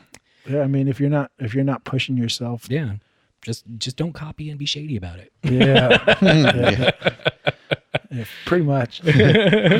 Sylvia J.I., she's another one that people just she was a big early influencer of mine, and Tara McPherson. I mean, of course, Audrey Kawasaki. Like everybody's inspired by her. Her work is so like uniquely hers. But I mean, Jason Levesque, like Stunt Kid. I don't know if you know his digital. He does digital, a lot of ink work and stuff. Like, he's such a good friend. But I remember seeing his work on MySpace too, and just being like, "Fuck, I want to be that good someday." Like, yeah, it's. Oh, by the way, for you listeners that are under, I don't know what age, but MySpace was another social media. Oh, that didn't even dawn on me. Oh my god, there's kids today that don't even know what MySpace is. Yeah, dude. Oh my god, I think I deleted my MySpace in like 2009, maybe. Yeah, I don't remember. That was almost 10 years ago. Wow. Yeah, I deleted mine a little bit after I started dating MJ, and it's because on my status I said I was divorced as a joke because MySpace was let you say whatever. Yeah. So I just was like, I'm divorced. I'm a Buddhist. I make $1 billion a year. It's like all these things, and then I like took a nap. I was working this really tough construction job, and then I got home. I took a nap, and I woke up to like 30 missed calls and text messages like, "You need to call me now." Whoops. And then I was like, "Hello, what's up?" And she was like, "Were you married before?" What? And I think I had children and stuff like that. Oh my God. Like, "You didn't tell me." And I'm like, oh my God. The anonymity of MySpace. You can be whoever you wanted. She's going to hate this part of the podcast because every time I bring it up, she gets so mad. Yeah, I remember when it kind of went on decline and I started using Facebook, which is basically now the new MySpace. Everybody is like jumping ship real quick. I haven't had a Facebook for 2 years now. Oh, really? Yeah. Well, once they brought out that pay-to-play crap on their business pages, I was like, see ya. Bye. Yeah. I was worried with the Vero thing, that was like, I was like, well, I mean, do you remember Ello too? That was like another, that was supposed to be like a Facebook alternative a few years ago. And like, everybody was like, yay, new social media. And like a week later, everybody was like, what's that? What was that one we just joined? I can't even remember what it's called. Exactly. Yeah. I'm like, I don't know. I understand the, anger people have towards certain social medias and how they kind of change things up and kind of fuck it up. Yeah, but when it comes down to it, it's their platform. Yeah. It's their business that we're using. Yeah. So, I mean, yeah, it's frustrating. It's, you know, they're doing it because of the greed and because of the money, and they don't really give a shit about the users. But, you know, at the end of the day, it's theirs. They own it. They can do whatever the fuck they want with it. I know, but they could be a little subtler with They could shit. be. Yeah, they could be not so blatantly shady, but It's like, God, I really don't want to keep doing this every couple of years. You know, like, all right, next one. I realize that I'm, you know, kind of privileged to have I'm very privileged to have the following that I have. So, you know, any changes like that don't really affect me so hard. Right. Because, you know, even if I'm less of my following is seeing it, that's still a good chunk of people. Yeah, for sure. And even if you transition and you lose a chunk of people, the people that follow you, you know, they're like your ride or die. Like, these are I mean, like what's fans. what was that statistic? There was like 10% of your following is like what actually engages with you or something like that. Yeah, the rest for sure. is just kind of like either dead accounts or people who don't use them or whatever. Yeah. So yeah, you know, as long as you've got active followers and you've got active engagement, the following, you know, it's nice to have a big following, but it's not the most important thing. Right. I mean, like, if 10% of my 60,000 is engaged in, or, you know, whatever, then the person with 1 million followers still has 100,000. Yeah. You know, it's like, it doesn't really, the number still. Yeah. It's the engagement that really matters. It really you know, is. That's the whole point of social media, is to stay connected with people. Yeah. So as long as you're still doing that, and as long as, you know, you got to stay in touch with the people who buy your work, with the people who really love your work. You know, let them know that you appreciate them. Like, you know, try to answer their questions as long as they're not like, you know, terrible questions. That's something I'm getting much better at. I used to be like, I don't have time to talk to you people. I mean, so many people just do not read captions. Yeah. And so it's like all of the questions that you just asked are all answered in the caption. But you know, it's like, I get it. It's that the whole model of Instagram and stuff is just to scroll. Yeah. So people don't stop and read. So, you know, for the most part. And they cut the caption down to 2 lines. So you can't even fit anything. Anyway. For the most part, I'll try to answer the same question a few times. But if it gets asked a lot, I'll be like, you guys, it's there. Yeah. Especially, what are you using? Right. Oh man, the best is what I use. It doesn't happen so much now, but when Instagram was like first kind of on the rise, I used to get a lot. Like I would always try to make sure I put all of the materials that I was using in the actual photo, not just write it in the post, because I knew people wouldn't read that. Right. So I would do like a whole like full like, you know, rendered drawing with like Prismacolor art markers or something like that, and I'd have them in the photos so you could actually see. You know, not like they were just like blurry or whatever. Like they were like prominent. You know, and I'd get people more asking, than the like, painting. Yeah. I get people that would be like, "Oh, what kind of paint is that?" And I'm like, "It's markers, you guys." You know? Yeah. I it's like I grew up in a era where like the internet wasn't really used up until like, you know, halfway through whatever. We didn't have internet until I was 19 years old. Yeah. And so your detective skills at a certain level that people nowadays, they just don't get. It's like, we had to actually research stuff. Yeah. Exactly. We had to do, I remember like doing term papers in high school and like having to actually go to the library, like physically and like look through stuff and like cite all my Encyclopedia Britannica. Oh my God. Yeah. That was fucking hard back in the day. So nowadays with social media, it's like if I see someone using marker and I'm in the art store, I'm like, marker. Like, instantly, like my brain, like when I'm looking at stuff, if I want to find something, I instantly look for the hashtags, because that's what people do now, is everything is a hashtag. So I instantly look through the hashtags. If I don't see what I'm looking for, then I'll read the comment, you know, and if it's not there, then maybe I'll ask. I'll be like, oh, I looked for this, but I couldn't find the answer, you know, kind of thing. So but at least you approach it as a detective. Well, I think that's our generation. You know, we were the last kids to grow up without internet, right? But like young enough to like really understand as it took off, like what it was and how to use it. Yeah, we still know how to use a smartphone, right? Yeah. Well, awesome. I think that is pretty much the podcast. We'll end it there. I had one more thing I wanted to ask you real quick. Nope, too late. We're out of time. I said we already left the room. I'll keep talking myself. So, I mean, if people don't realize, Glenn Arthur has over 600,000 Instagram followers. Who's keeping count though? I did because I read your bio and everything. Right. So I'm curious, like, how much does that actually translate to any sort of real world success? Like, because when you think that when people look at that, like, oh man, that's like the holy grail. If I get like 1 million followers or something, I'm set for forever.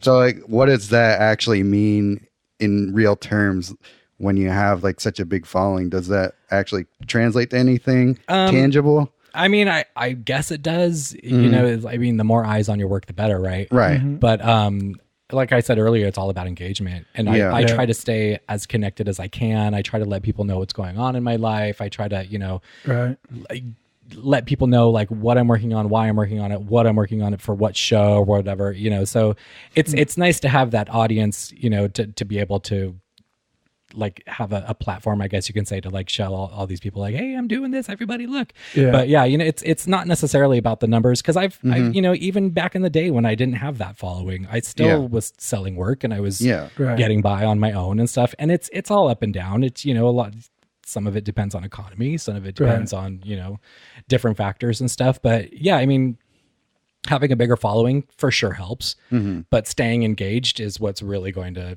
like push it further, right? You know, like actually like letting people know that you're a human. You know, exactly. You're not just a machine pumping this stuff out. Because I'll see some artists who will just like, you know, post stuff. They won't caption anything. They won't talk to anybody. You know, and that's fine. If you just want like a gallery of your stuff online, there you go. It's perfect. But you know, if you want to really sell stuff and you want to like, for me, it's not even about selling artwork. I mean, of course, I want to make a living. No, I don't want to have to, you know, like get a regular job. Right.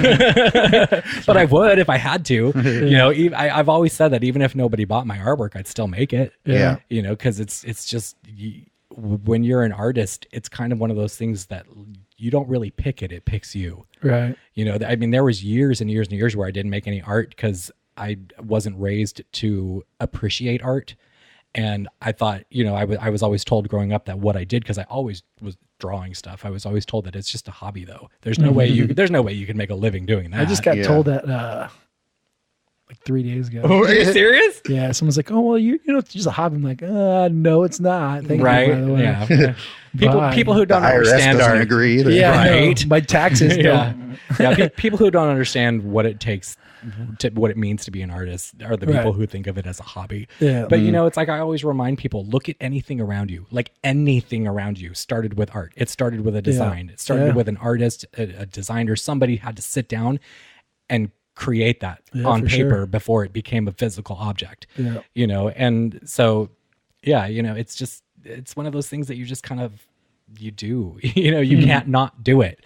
So but having the following is definitely, you know, for selling art, it helps. But you know, I want to leave something behind, because you know, like we talked about earlier, everybody dies. Still shocking. And when you do, you can't take anything with you. So the only thing you can do is leave something behind, and that's my art. Yeah, that's true. You know, it's like it's being an artist is almost, it's like a way of becoming immortal. You know, I agree. Your art is going to last a lot longer than you are. I mean, look at some of the artists that we still treasure. How long have they been gone? Centuries. You know, but they're still talked about and they're still inspiring people. Like, I want to be a part of that. That's fucking rad. Yeah. I mean, I think a lot of people find their legacy in their children, you know, but me and MJ, we're very much on the like, artists probably shouldn't breed. I'm just kidding. If you want to have kids, you have to plan for having very untalented children. Well, you know, and that's the thing about being an artist, is that it's completely unpredictable lifestyle. You never know. You never know when your next paycheck is coming in. You never know if you're going to be able to afford to eat top ramen or sushi. You know, like it's just one of those things that you kind of have to roll with the punches, and it takes a certain type of mentality to be able to deal with that uncertainty. But you know, it's people get this false sense of security from a day job. You know, there's no real security in that either. Anything could happen. 2008, you guys remember that? The recession? Oh yeah, I remember that. Yeah, that was crazy. Like so many of my friends were like, I don't have a job anymore. And then they were like, and my house is worth nothing. And war is the world. Yeah. So I mean, it's like security is just one of those things that people think that they have, but they don't. It's like a false sense of security. So why not why not take a risk? Why not be a little bit more daring? You know, it's like you only got one life, as cliche as, you know, life is short, all that stuff. But like, party hard, guys. Right? You know, it's like, why not make a mark? Why not make something that's going to outlast you? Yeah. You know, and if you can inspire people in the process, and if you can fulfill yourself creatively, like, do it. Yeah. Like living a creative lifestyle, it's tough. I'm not going to lie. I've definitely had some ups and downs, for sure. Had a lot more downs than ups. Yeah. But you know, it's so worth it to me. It's sure. so cool. I know, I'm lucky. I'm a very lucky person, and you know, the followers help make it possible. So thanks, guys. He's gonna thank you each individually. Well, we'll call that the show. Thank you so much for doing this. Yeah, thanks for having me. This was fun. Yeah. Do you want to plug your social media or website or anything like that? I mean, just Glenn Arthur. Just Google Glenn Arthur art. You'll find me. Yeah, and we'll shout you out, so you don't have to do that if you don't. If you're lazy. Yeah, the only social networks I really use right now are Instagram and Twitter. Okay. I don't know. I've been veering away from like using a ton of different platforms because it's all the same people. Yeah. You know, it's like everyone's like, follow me on this one, follow me on that one. I'm like, why do I need to follow you on 6 different things when I'm going to just see the same posts in 6 different places? Like, it's just one school. Yeah. You said it earlier, Facebook is just becoming more and more garbage. Yeah. You know, as long as you have some kind of presence on 1 or 2 of the platforms, you know, that are doing well on social media, you know, that's all you really need. You don't need. Yeah, I use Facebook, but it's like almost the reason Facebook was ever invented is kind of to like talk to your close friends. So I just use it to only talk to my family. Like that's why I use it. That's the one thing that I that I miss about Facebook is I never know when anyone's birthday is anymore. I'm so bad at that. Me too. I'm like have a whole stack of belated birthday cards because of Facebook. Yeah. But you know, it is what it is. You just roll with the punches. You move on to the next thing, and you just keep your presence known. Keep engaging with people. Yeah, I'm sure people aren't mad that you didn't say happy birthday to them. Yeah, no one really pays it. Like when it's my birthday and I get the birthday messages on Facebook, I'm always like, gosh. Right. Now I got to deal with this. Well, and I think the older you get, the more you just don't really care to remember your birthdays. Yeah. I turned that off one year and I got 2 birthday wishes, probably. Right? Yeah. Did you turn it back on? Nobody remembers eventually birthdays, unless they have Facebook. Yeah, exactly. Yeah, I don't remember MJ's birthday. I remember yours because it's the same as mine. I'm so bad at birthdays. I don't know any of my brothers or sisters' birthday except for one brother. And I don't know why I remember it. It's just you have to remember mine. Yeah. Because it's the same as yours. Oh, really? Yeah. Nice. But yeah. All right. Well, that was waiting to dry. Yeah. Thank you guys for listening. And if you're still listening, fuck off. How rude.